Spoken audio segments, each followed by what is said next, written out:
Magandang araw po sa lahat. Ito po ay isang biglaang video lang.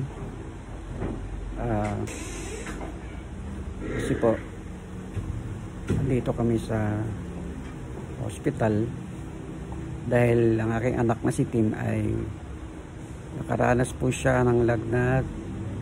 Umpisa ng Tuesday, ngayon ay Sunday, at nagtataka kami bakit hindi pa nawawala ang kanyang lagnat. So nag-decision kami na magpa-check up dito po sa BAMC sa Bacolod, at mabuti naman at mayroon pong naka on duty na doktor dito sa physicians building. So sana po maging maayos naman po ang resulta. Dito po yung kanyang doktor. Yan po.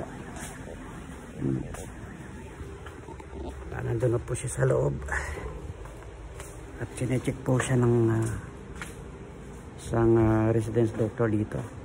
Hopefully sana maging negative ang kanyang result, or ano man yan, malalaman namin ang naging resulta ng kanyang CBC.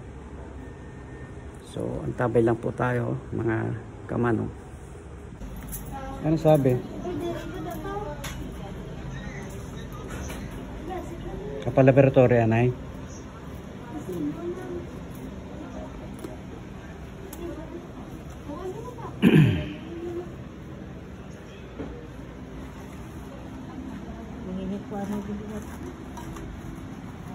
Bayon, matapos lang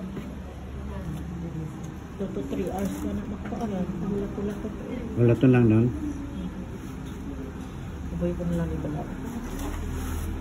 At pa niyo pa ano dali na. Hindi ka makaihiwan, hindi ka ihonten.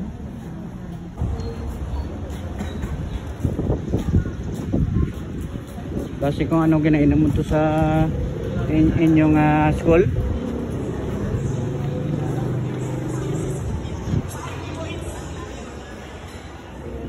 Laboratory.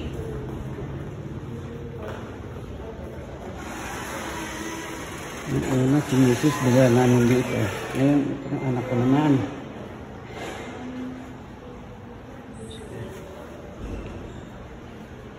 Punta kami ng laboratory.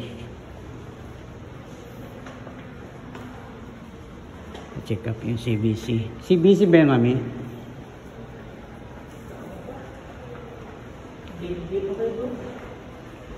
Kanya ba yan na dinggi? Di ba dinggi nagsusuka? Ito labo.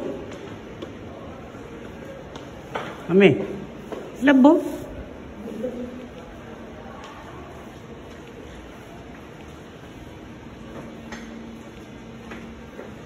Magbabayad muna pala. Ito.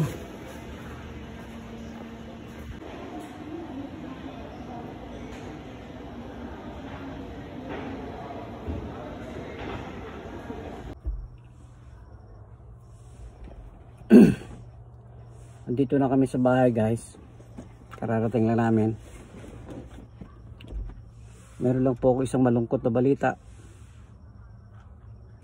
Kagaling namin sa ospital kasi nga nilalagnat yung anak ko, si Tim. So nagpa-check up sa doktor, at ang result, mga kamanong, yung kanyan blood plate, blood plate ba yan? Leaflet ba yun? Meron po siyang dengue. Puro de. Ngayon lang ako naka-experience ng ganito. Bakit nagkaganon?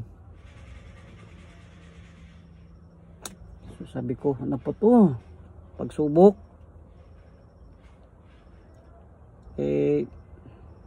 Na-advise ng doktor mag-water therapy. Sana nga gumaling na. Kaya wala akong idea sa mga dengue-dengue. Herbal. Sabi ng mami niya, painumin ng sabaw ng papaya, dahon ng papaya. Sabi ko naman sa bata, sige lang kung anong dapat gawin para mawala yan. Ang baba ng ano niya plate 85.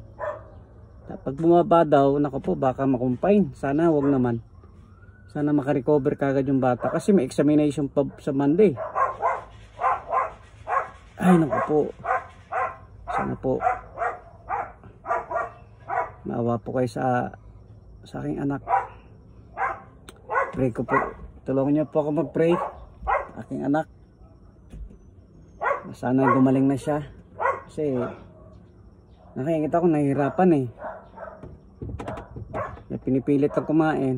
Ganun pala yun kapag may ano ka, may sa mapakramdam mo, pero kung lagnat, wala kang ubo, wala kang sipon, wala kang naramdaman, basta ngihina ka. Ganun pala siya. So kaya kayo guys, ingat kayo sa dengue na yan, lalo yung bahay dapat malinis. Iwasan yung mga sampay-sampay. Iwasan yung mga, kasi yung mga lamok dyan nakatira May nangyari naman dito sa school ni Tim, meron daw na ganun. Ano po, ayoko na banggitin yung school. Sana naman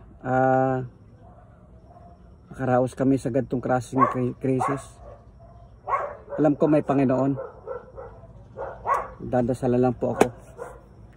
So yun naman po. Yan lang po ang aking vlog for today. Thank you so much po guys. Maraming salamat. See you sa another vlog ko po.